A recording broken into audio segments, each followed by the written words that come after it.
अथ आदित्यहृदयम् ततो युद्धपरिश्रान्तं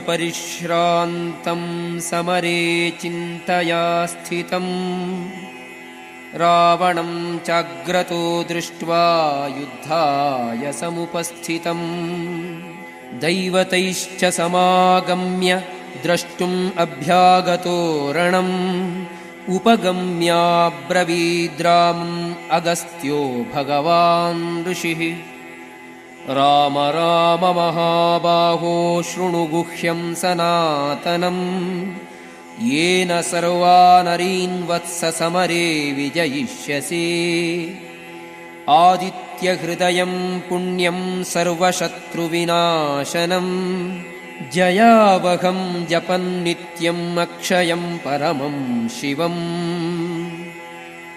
सर्वमङ्गलमाङ्गल्यं सर्वपापप्रणाशनम् चिन्ताशोकप्रशमनम् आयुर्वर्धनमुत्तमम् रश्मिमन्तं समुद्यन्तं देवासुरनमस्कृतम् पूजयस्व विवस्वन्तं भास्करं भुवनेश्वरम् सर्वदेवात्मको ह्येष तेजस्वी रश्मिभावनः येष देवासुरगणान् लोकान् पाति गभस्तिभिः येष ब्रह्मा च विष्णुश्च शिवस्कन्दः प्रजापतिः महेन्द्रो धनदः कालो यमः सोमो ह्यपां पतिः पितरो वसवः साध्याः ह्यश्विनो मरुतो मनुः वायुर्वह्निः प्रजाः प्राणा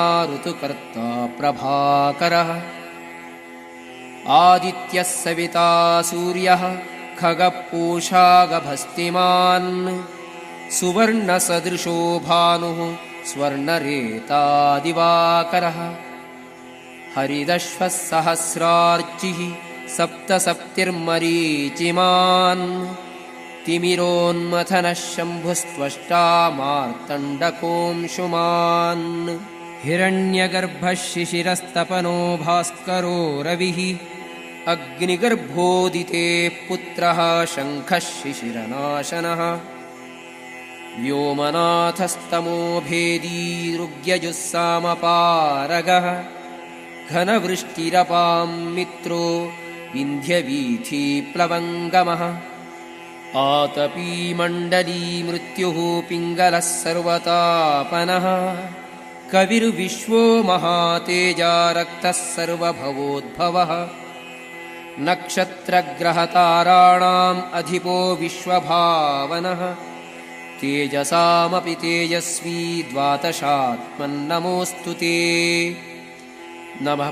पूर्वाय गिरये पश्चिमायाद्रये नमः ज्योतिर्गणानां पतये दिनाधिपतये नमः जयाय जयभद्राय हर्यश्वाय नमो नमः नमो नमः सहस्रांशो आदित्याय नमो नमः नम उग्राय वीराय सारंगाय नमो नमः नमः पद्मप्रबोधाय मार्तण्डाय नमो नमः ब्रह्मेशानाच्युतेशाय सूर्यायादित्यवर्चसे भास्वते सर्वभक्षाय रौद्राय वपुषे नमः तमोघ्नाय हिमघ्नाय शत्रुघ्नायामितात्मने कृतघ्नघ्नाय देवाय ज्योतिषां पतये नमः